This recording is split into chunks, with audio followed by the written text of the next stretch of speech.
नमस्कार दोस्तों, कैसे हैं आप सभी लोग। तो मैं आ गया हूं एक नया लेटेस्ट अपडेट और एक नई वीडियो लेकर आपके बीच।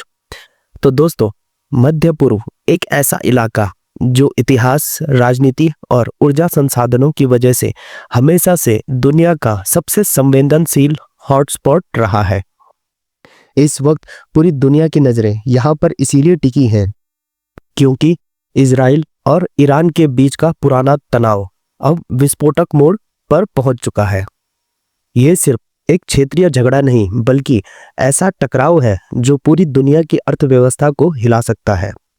ईरान और इजराइल की दुश्मनी नई नहीं है।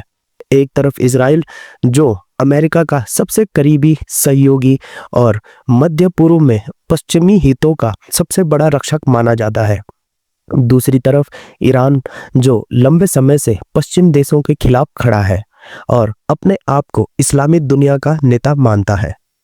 इन दोनों देशों के बीच धार्मिक, राजनीतिक और सैन्य टकराव दशकों से जारी है, लेकिन हाल के महीनों में हालात इसीलिए और गंभीर हो गए हैं क्योंकि सीरिया में ईरानी ठिकानों पर हवाई हमले, होर्मुज जलडम भूमध्य में तेल टैंकरों पर हमले और लेबनान में हिजबुल्लाह के साथ इजराइल की झड़पें लगातार बढ़ रही है। ईरान की असली ताकत का हथियार है तेल। ईरान दुनिया के टॉप 10 तेल उत्पादकों में शामिल है और फारस की खाड़ी का सबसे महत्वपूर्ण सस्ता होर्मुज जलडम भूमध्य उसके नियंत्रण में है।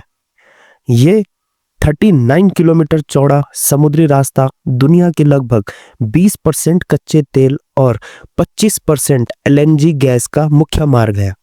अगर यहाँ जंग छिड़ी और ईरान ने इसे ब्लॉक कर दिया तो तेल की कीमतें रातों रात दुगनी हो सकती हैं। दोस्तों, इतिहास गवाह है 1973 के अरब इजराइल युद्ध के दौरान जब अरब देशों ने अमेरिका और इजराइल के समर्थकों को तेल की सप्लाई रोक दी थी तो तेल की कीमतें चार गुना तक बढ़ गई थी। 1990 के खाड़ी युद्ध में कुवैत और सऊदी के तेल कुओं पर इराक के हमलों ने कीमतों को $40 प्रति बैरल से ऊपर पहुंचा दिया था। 2003 कुछ इसी तरीके से इराक युद्ध और 2019 के अबकेक ऑयल फैसिलिटी अटैक में दुनिया ने कीमतों में अचानक उछाल देखा। अब 2025 में हालात कुछ ऐसे ही बन रहे हैं कि अगर ईरान इजराइल टकराव युद्ध में बदल गया तो ये 1973 से भी बड़ा ऑयल क्राइसिस बन सकता है। वर्तमान में अंतरराष्ट्रीय बाजार में ब्रेट क्रूड की कीमतें $90 के करीब पहुंच चुकी हैं, लेकिन विश्लेषकों का कहना है कि अगर हालात बिगड़े तो ये $150 तक भी जा सकती है। इसका सीधा असर हर देश पर पड़ेगा। भारत जो अपनी जरूरत का 85% तेल आयात करता है का आयात बिल हजारों करोड़ रुपए बढ़ जाएगा। पेट्रोल डीजल के दाम आसमान छूने लगेंगे और इसका असर हर चीज पर पड़ेगा।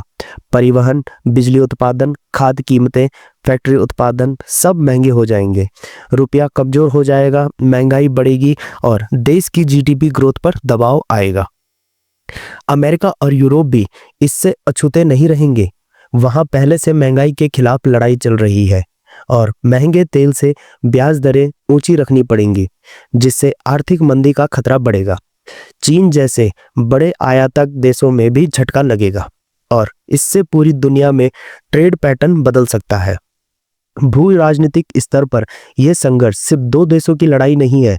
अमेरिका खुलेआम इजराइल के साथ है, जबकि रूस और चीन ईरान के करीबी माने जाते हैं।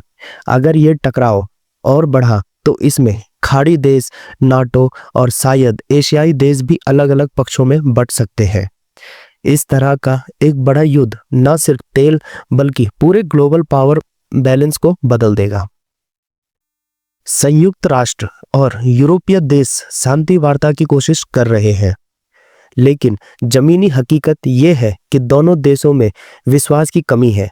अगर कूटनीतिक रास्ता नहीं निकला तो आने वाले महीनों में यह संकट एक लंबी ऊर्जा आपदा में बदल सकता है। दोस्तों, अंत में सवाल यह है कि क्या दुनिया एक ऑयल क्राइसिस झेलने को तैयार है? शायद नहीं। और अगर इस बार ये संकट आया तो इसका असर सिर्फ पंप पर महंगे पेट्रोल तक सीमित नहीं रहेगा, बल्कि आपकी रोजमर्रा की जिंदगी, रोजगार और पूरी अर्थव्यवस्था पर गहरा असर छोड़ जाएगा।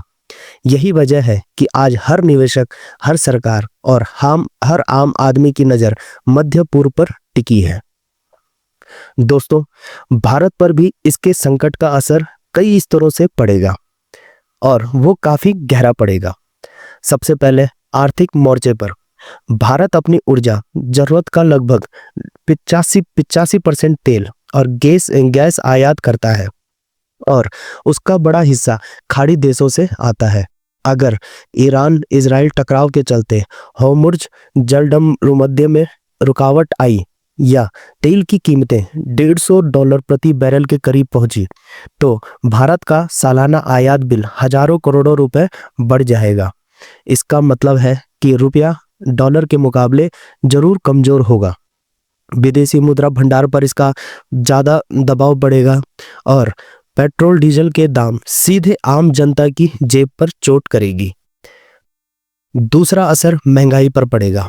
महंगा ईंधन सिर्फ गाड़ियों और फैक्ट्रियों तक सीमित नहीं रहता है। परिवहन महंगा होते ही खाद्य सामग्री, दवाई, निर्माण सामग्री, बिजली उत्पादन सब कुछ महंगा होने लगता है। आरबीआई को महंगाई काबू में रखने के लिए ब्याज दरें बढ़ानी पड़ सकती हैं, जिससे लोन महंगे होंगे और निवेश की रफ्तार धीमी पड़ सकती है। इसका तीसरा असर पड़ेगा रोजगार और उद्योग पर दबाव भी बढ़ेगा। मैन्युफैक्चरिंग, एविएशन, ट्रांसपोर्ट और छोटे उद्योग महंगे ईंधन और महंगे कच्चे माल से जूझेंगे, जिससे नौकरियों में कटौती और वेतन वृद्धि में रुकावट आ सकती है। इसका जो चौथा पॉइंट होगा वो होगा भू राजनीतिक असर। भारत के लिए ईरान और इजराइल दोनों रणनीतिक रूप से अहम है। ईरान में चाबहार पोर्ट और ऊर्जा आयात जुड़ा है, जबकि इजराइल भारत का डिफेंस और टेक्नोलॉजी पार्टनर है। टकराव की स्थिति में भारत को बैलेंस बनाना पड़ेगा, जो कूटनीतिक चुनौती होगी। इसका पांचवा असर पड़ेगा स्टॉक मार्केट और निवेशकों का भरोसा। तेल संकट और वैश्विक मंदी के डर से सेंसेक्स और निफ्टी में गिरावट आ सकती है। विदेशी निवेशक पैसा निकाल सकते हैं, जिससे बाजार में अस्थिरता बढ़ेगी। अगर हालात ज्यादा बिगड़े तो ये संकट भारत के लिए 2008 की आर्थिक मंदी जैसा दबाव ला सकती है, लेकिन इस बार ये झटका ऊर्जा कीमतों से शुरू होकर हर सेक्टर तक पहुंचेगा। तो दोस्तों, आप लोगों को क्या लगता है, अगर इन दोनों देशों की लड़ाई कंटिन्यू चलती रही तो भारत पर और क्या क्या असर पड़ सकता है? तो मुझे कमेंट में जरूर बताएं और मिलता हूं दोस्तों आप सबको दोबारा एक नए अपडेट के साथ। तब तक जुड़े रहिए। धन्यवाद।